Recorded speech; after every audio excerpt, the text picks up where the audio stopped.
ইশতেহার দেখেই বিএনপিকে ক্ষমতায় এনেছে জনগণ, তাই সব প্রতিশ্রুতি বাস্তবায়নে অঙ্গীকারবদ্ধ বর্তমান সরকার।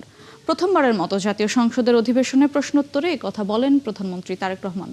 বিগত সময়ে পাচার হওয়া অর্থ ফিরিয়ে আনার উদ্যোগের পাশাপাশি দুর্নীতির টুঁটি চেপে ধরারও হুঁশিয়ারি দেন সংসদ নেতা। ফ্যামিলি ও কৃষক কার্ড দিতে টাকা ছাপানো হচ্ছে না জানিয়ে তিনি বলেন, মূল্যস্ফীতির শঙ্কা নেই, বরং শক্তিশালী হবে দেশের অর্থনীতি। শফিকুল হকের প্রতিবেদন।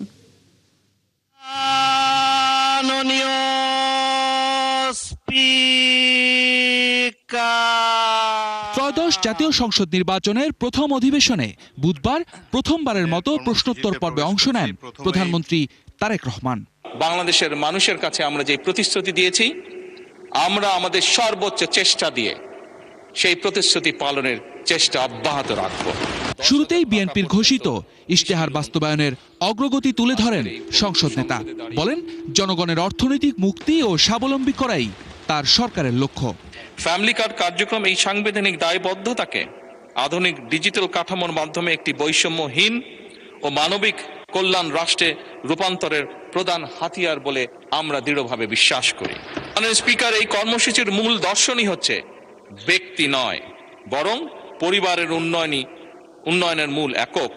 কৃষক কার্ডের উদ্বোধন কবে কোথায় তাও সংসদকে জানান প্রধানমন্ত্রী। কালার এক্সপার্ট ডার্ক স্যাপ এবং মাইল্ড অন হ্যান্ডস টেকনোলজি সমৃদ্ধ অরিক্স অ্যাডভান্স ডিটারজেন্ট পাউডার, আপনার লন্ড্রি এক্সপার্ট।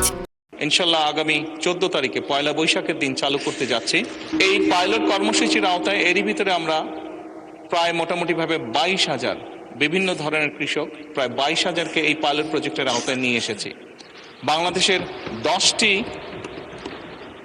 জেলায় এই কর্মসূচি আমরা শুরু করতে যাচ্ছি। ফ্যামিলি ও কৃষক কার্ড প্রদানে দেশে মূল্যস্ফীতি হবে না, বরং অর্থনীতি সচল হবে বলেও আশ্বস্ত করেন তিনি। যেহেতু টাকা ছাপিয়ে দিচ্ছে না, কাজে মূল্যস্ফীতি হবে না, বরং অর্থনীতি আরো সচল হবে, অর্থনীতি আরো স্ট্রেনদেন হবে এবং লোকাল ইন্ডাস্ট্রিগুলোকে স্ট্রেনদেন করার এটি আরেকটি উপায়। তারেক রহমান বলেন, অতীতে অনেকেই তাদের প্রতিশ্রুতি বাস্তবায়ন করেনি।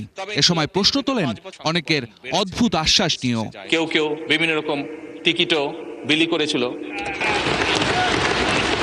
বলেন, জনগণই বিএনপির ক্ষমতার উৎস, যার প্রতিফলন নির্বাচনে দেখিয়েছে মানুষ।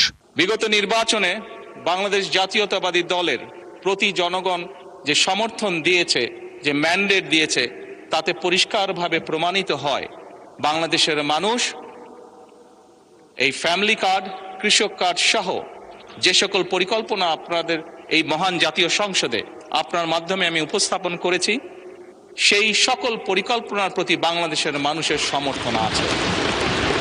প্রধানমন্ত্রী বলেন, বিগত সময়ে পাচার হওয়া অর্থ দেশের জনগণের, তাদের অর্থ ফিরিয়ে এনে দেশের কাজে ব্যয় করা হবে। দায়ীদের বিরুদ্ধে ব্যবস্থা নেওয়া হবে বলেও সতর্ক করেন তিনি। যেই পদক্ষেপ গ্রহণ করলে জনগণের অর্থ ফেরত আসবে, আপনি নিশ্চিত থাকতে পারেন এই সরকার সেই পদক্ষেপই গ্রহণ করবে ইনশাআল্লাহ। দেশের প্রচলিত আইন অনুযায়ী নির্ধারিত হবে তাদের শাস্তি, যারা এই দেশের অর্থ, এই দেশের জনগণের অর্থ তছরুফ করেছে বা এই দেশের জনগণের অর্থ যারা পাচার করেছে। ভঙ্গুর অর্থনীতি নিয়ে বর্তমান সরকার যাত্রা শুরু করেছে। দুর্নীতি বন্ধ করে জনগণের ট্যাক্সের টাকার সদ্ব্যবহার করার কাজ চলছে বলেও সংসদে জানান প্রধানমন্ত্রী তারেক রহমান। এই সময়ের মধ্যে যতটুকু সম্ভব দুর্নীতির টুটি চেপে ধরে আমরা চেষ্টা করছি কিভাবে জনগণের যে ট্যাক্সের টাকা সেটিকে সর্বোচ্চ অগ্রাধিকার দিয়ে সবচেয়ে ভালোভাবে সেটিকে জনগণের স্বার্থে এবং দেশের স্বার্থে ব্যবহার করা যায়। শফিকুল হক, ৭১, ঢাকা। দর্শক, চলছে সংসদ অধিবেশন, সরাসরি যাচ্ছি সেখানে।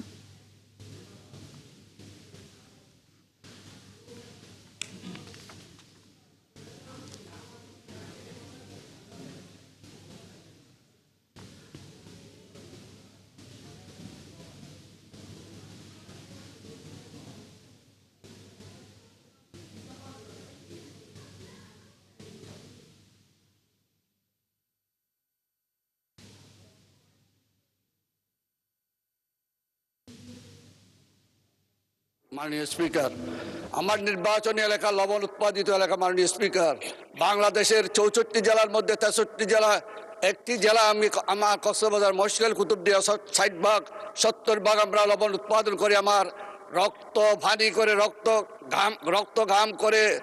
ঘামকে রক্ত করে আমরা উৎপাদন করি লবণ।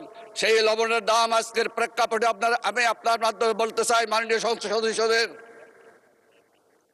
আপনারা লবণ ক্রয় করে খাচ্ছেন পার কেজি 40 টাকা, আর আমরা মাঠ পর্যায়ে লবণ বিক্রি করতেছি মাত্র 60 টাকা কেজি, 200 টাকা 250 টাকা করে মন বিক্রি করে আমাদের লবণ উৎপাদনকারীরা আজকে পথে বসেছে, যেখানে উৎপাদন খরচ করছে আমাদের 400 টাকা।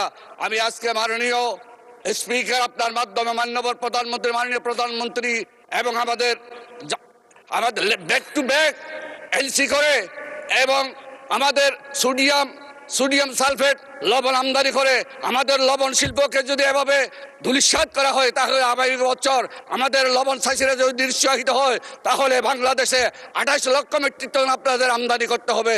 তাই আজকে আমি বলতে চাই, আমাদের অন্তত পক্ষে আমরা খেয়ে পরে বাঁচতে পারি তো, আমাদের এই শরীর হয়েছে লবণের টাকায়, লবণের দামে। সেই লবণকে জাতীয় পর্যায়ে এনে আমরা যদি 60 টাকা 40 টাকা 400 টাকা পার মন যদি না পাই, আমাদের উৎপাদন খরচ যদি না পাই, আমরা নিরুৎসাহিত হয়ে যাব। মাননীয় স্পিকার, আপনি আপনার মাধ্যমে আমি আমার সংসদের পরবর্তী বক্তা জনাব মোহাম্মদ শামসুর রহমান শিমুল বিশ্বাস, পাবনা 5। বিসমিল্লাহির রহমানির রহিম। মাননীয় স্পিকার, 219 জন নতুন সংসদ সদস্য নির্বাচিত হয়েছে 111 পরবর্তী দীর্ঘ প্রায় 2 দশক পরে, গণতান্ত্রিক দীর্ঘ সংগ্রামের পরে 219 জনের মধ্যে আমি একজন। আমাকে এই সংসদে মনোনীত করার জন্য আমি কৃতজ্ঞতা জ্ঞাপন করছি। নির্বাচনে আমাকে মনোনয়ন দেওয়ার জন্য প্রধানমন্ত্রী, আমাদের পার্টি চেয়ারম্যান জননেতা তারেক রহমানের প্রতি, যিনি আমাকে এই সংসদে কথা বলার সুযোগ দিয়েছেন। আমি দীর্ঘ প্রায় 2 দশকের মতো। দর্শক, সংসদ অধিবেশন চলছে, আমরা সরাসরি ছিলাম সেখানে।